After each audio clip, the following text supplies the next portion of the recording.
तो रखो अपनी बहन को अपने पास। मेरा भाई मेरे साथ रहेगा, लेकिन मेरी बहन कहीं नहीं जाए। मेरी बेटी से रिश्ता तोड़ के तुझे चैन नहीं पड़ा जो मेरी बेटी का घर बिगाड़ने आ गई है। ताई माँ, ना इनके मुंह लगने की जरूरत है ना इन्हें रोकने की। करने दीजिए जो करना है इन्हें। ये एक ऐसी कहानी की शुरुआत है जो आपके भरोसे को हिला देगी, आपकी सोच बदल देगी और आपको ये सोचने पर मजबूर कर देगी कि सच और झूठ के बीच फर्क करना कितना मुश्किल होता है। क्योंकि इस बार सवाल किसी दुश्मन का नहीं है, सवाल है अपने का। सवाल है उस इंसान का जिस पर कभी शक करने की आपने सोची भी नहीं थी, और आज वही इंसान कटघरे में खड़ा है। दोस्तों, नाम है सूरज और आरोप है आरव की इस हालत के पीछे उसी का हाथ है। लेकिन क्या ये सच है या फिर ये एक ऐसा झूठ है जो बहुत ही चालाकी से रचा गया है? जरा सोचिए, अगर आपका सबसे अपना इंसान अचानक आपके सामने गुनहगार बन जाए तो क्या आप उस पर भरोसा करेंगे या उसकी आंखों में झांक कर उससे सवाल करेंगे? दोस्तों, यही सवाल इस प्रोमो की सबसे बड़ी ताकत है और यही वजह है कि ये प्रोमो सिर्फ देखा नहीं जाता, महसूस किया जाता है। प्रोमो की शुरुआत होती है एक अजीब सी खामोशी से। ऐसी खामोशी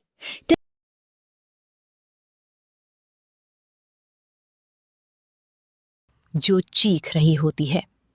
हर चेहरा डरा हुआ है, हर आंख में सवाल है और हर दिल में डर। फिर अचानक कैमरा जाता है आरव की तरफ और यहीं सब कुछ बदल जाता है। आरव, जिसे आपने हमेशा मजबूत देखा, आज वो टूट चुका है। उसकी सांसें भारी हैं, उसका शरीर कमजोर है और उसकी हालत देखकर ऐसा लगता है जैसे वो किसी बहुत बड़ी साजिश का शिकार हुआ है। लेकिन असली तूफान तब आता है जब इस सब के पीछे एक नाम सामने आता है, सूरज। दोस्तों, ये सिर्फ एक नाम नहीं है, ये एक रिश्ता है, एक भरोसा है जो अब टूटने की कगार पर है। क्या सूरज सच में इतना बदल गया है? क्या उसने किसी को रास्ते से हटाने के लिए ये कदम उठाया, या फिर वो खुद एक ऐसी खेल का हिस्सा बन चुका है जिसका उसे अंदाजा भी नहीं है? आप जरा गहराई से सोचते हैं इस कहानी के अंदर छुपी हुई राज के बारे में।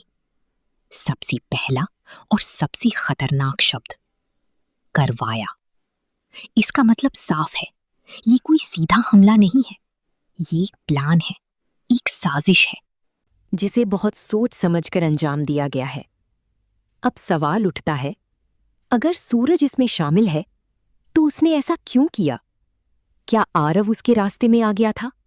क्या उसने कोई ऐसा सच देख लिया था जो सूरज नहीं चाहता था कि कोई जाने? या फिर ये सब किसी तीसरे इंसान का खेल है जो दोनों को आपस में लड़ाना चाहता है? दोस्तों, कई बार सबसे खतरनाक दुश्मन वही होता है जो सामने नहीं दिखता, जो मुस्कुराता है लेकिन अंदर से जहर फैलाता है। और अगर इस कहानी में भी ऐसा कोई इंसान है तो आने वाले एपिसोड में सब कुछ बदलने वाला है। अब बात करते हैं ईशा की।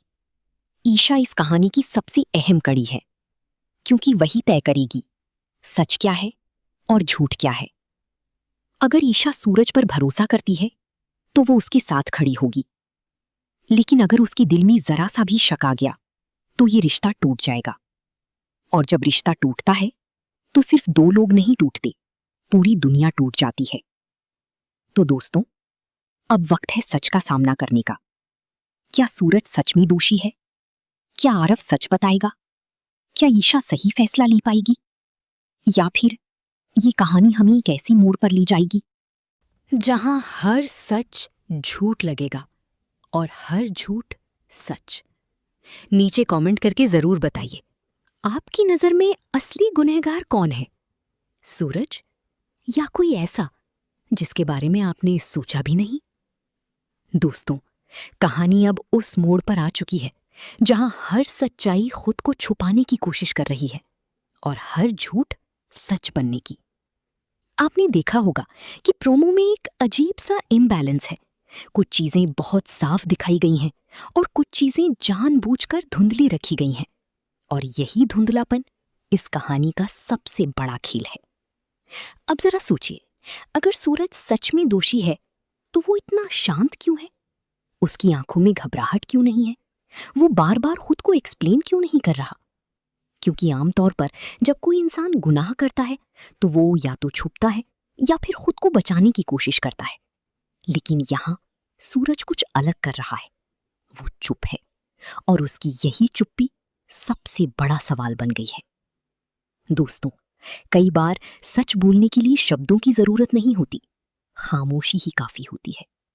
लेकिन ये खामोशी दो तरह की हो सकती है। या तो ये बेगुनाही की खामोशी है या फिर छुपे हुए गुनाह की। अब बात करते हैं आरव की। आरव इस वक्त सिर्फ एक घायल इंसान नहीं है, वो इस पूरी कहानी की चाबी है। उसके पास वो सच है जो पूरी कहानी को बदल सकता है।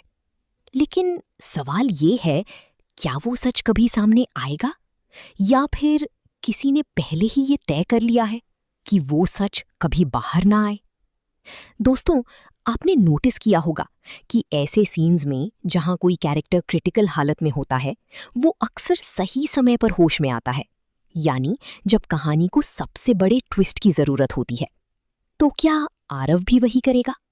क्या वो आखिरी वक्त पर सबके सामने उस इंसान का नाम लेगा जिसने उसके साथ ये सब किया?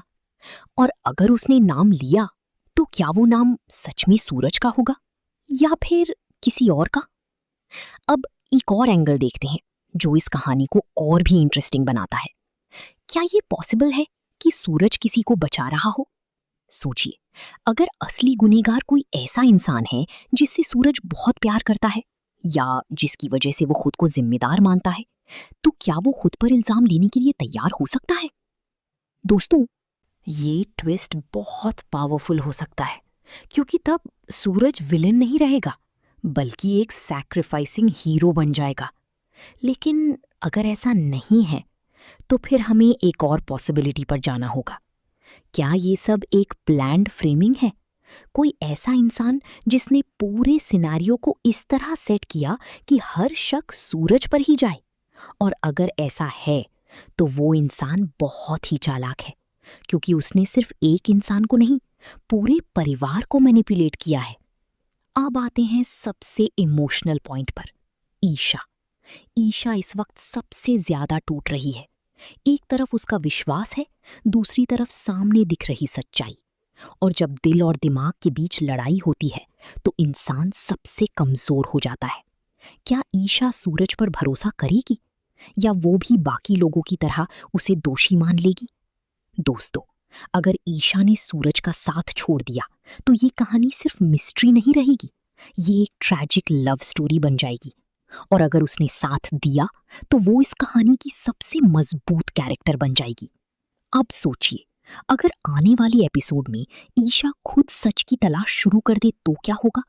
वो हर उस इंसान पर शक करेगी जो इस केस से जुड़ा हुआ है, और यहीं से कहानी और डेंजरस हो जाएगी, क्योंकि सच के करीब जाना हमेशा सेफ नहीं होता। अब एक और हिडन पॉसिबिलिटी, क्या आरव खुद इस साजिश का हिस्सा था? क्या ये पॉसिबल है कि वो किसी गेम में शामिल था जो उसके खिलाफ ही चला गया? अगर ऐसा है तो ये कहानी पूरी तरह पलट जाएगी, क्योंकि तब विक्टिम भी सस्पेक्ट बन जाएगा। दोस्तों, यही इस प्रोमो की सबसे बड़ी ताकत है। हर कैरेक्टर सस्पेक्ट है, कोई पूरी तरह इनोसेंट नहीं और कोई पूरी तरह गिल्टी नहीं। अब आखिरी सवाल, क्या सच सामने आएगा या फिर ये कहानी हमें ऐसे मोड़ पर छोड़ देगी जहां हम खुद ही अंदाजा लगाते रह जाएंगे? एक बात तो पक्की है, आने वाले एपिसोड्स में हर सीन इंपॉर्टेंट होगा, हर डायलॉग, हर एक्सप्रेशन एक क्लू होगा। और अगर आपने ध्यान से नहीं देखा तो आप सच को मिस कर सकते हैं। तो दोस्तों, अब आपकी बारी है। बताइए, आपकी थ्योरी क्या है? क्या सूरज दोषी है? क्या वो किसी को बचा रहा है या फिर कोई तीसरा इंसान इस पूरे खेल का मास्टरमाइंड है? कमेंट में जरूर लिखिए, क्योंकि इस कहानी में हर व्यूअर भी एक इन्वेस्टिगेटर है।